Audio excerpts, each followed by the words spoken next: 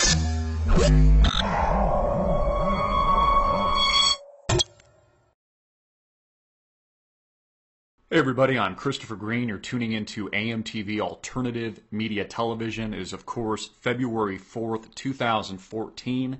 We have a dead cat bounce in the Dow Jones Industrial Average, up a mere paltry 33 points after a massive thrashing yesterday, a 326-point price drop as a result of delevering of a small $10 billion from the FOMC, a brief and fake pullback of the massive taper that was $85 billion a month, nearly $1 trillion a year. Of course, Ben Bernanke has exploded the balance sheet by $4 trillion since taking and leaving his position to Janet Yellen, who is about to swallow a massive load of debt.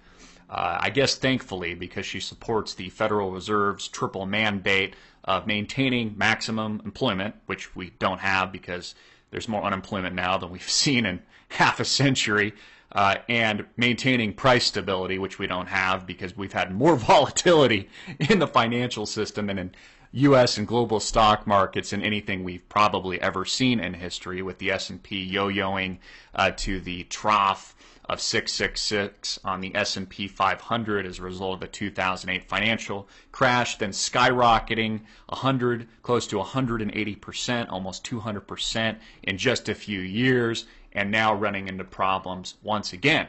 But the real question that you need to ask yourself is, your money safe? Is it safe at the bank? Especially the too big to fail banks, which you shouldn't be doing business with at all. If you are, you're supporting a criminal financial cartel that continues to steal from you and enslave millions of people around the world through trillions of dollars worth of bank bailouts. This is a very interesting article I first picked up on Reddit. It's also, you can find it here at pbs.org, saying, making sense.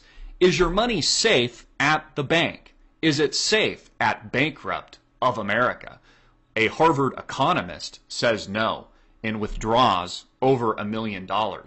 Terry Burnham, former Harvard economics professor, author of Mean Genes and Mean Markets and Lizard Brains, provocative poster on this page and longtime critic of the Federal Reserve, argues that the Fed's efforts to strengthen America's banks have perversely weakened them. He says, last week I had over $1 million in a checking account at Bank of America. Next week I will have 10,000. And he goes on to tell why, and like many others, are taking their money out of the bank, and banks like the too big to fails that are Bankrupt of America in droves. The question is, how close to a bank run are we when we have Harvard economists pulling all of their assets, these high net worth individuals, all of their assets out of these institutions? Here we have a picture in 2008 during a bank run of IndyMac Bank. Some of you probably remember that. Probably also remember things like Washington Mutual going to zero overnight. I sure do. I remember leaving the office when I was in the business and in finance, and literally the next morning, Washington Mutual had closed its doors. There was bank runs on banks like IndyMac. Again, this was all selected by the elite class. The Goldman Sachs of the world and the Hank Paulson also benefited greatly from the acquisition of these companies and the eradication of their competitors. And it brings up more important questions. You know, why are Bitcoiners going to jail for money laundering while the big banks walk? Of course, BitInstant CEO, we reported on this last week, Charlie Shrem, along with alleged co-conspirator Robert Fiala, was arrested by federal authorities last week for allegedly laundering more than $1 million worth of Bitcoins. This is a tiny amount compared to the largest drug and terrorism money laundering case ever seen. Yet when British bank HSBC was found guilty in 2012 of laundering billions, the firm paid a fine of $1.9 billion. Nobody went to jail, there was no arrests, and HSBC still turned a $13.5 billion profit that year. In fact, Rolling Stone, and I'm a fan of Matt Taibbi, detailed the crimes of the HSBC fraud and money laundering, says it included tens of thousands of murders and laundering of money for Al-Qaeda and Hezbollah.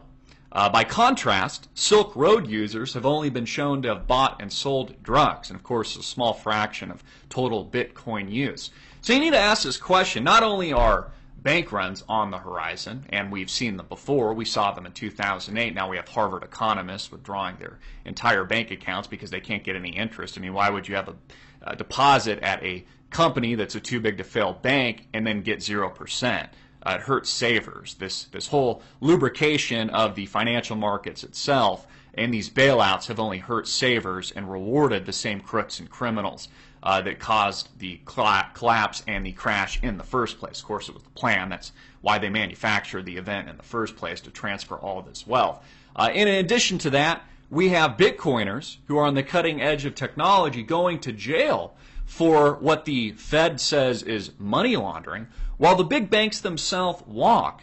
And people like Janet Yellen of the Federal Reserve, the new Fed chair, manipulate financial markets, interfere with supply and demand, print money out of thin air, and create new massive bubbles in U.S. equities, in the U.S. Treasury market, and in all kinds of areas, in all kinds of asset classes, and nobody says a peep.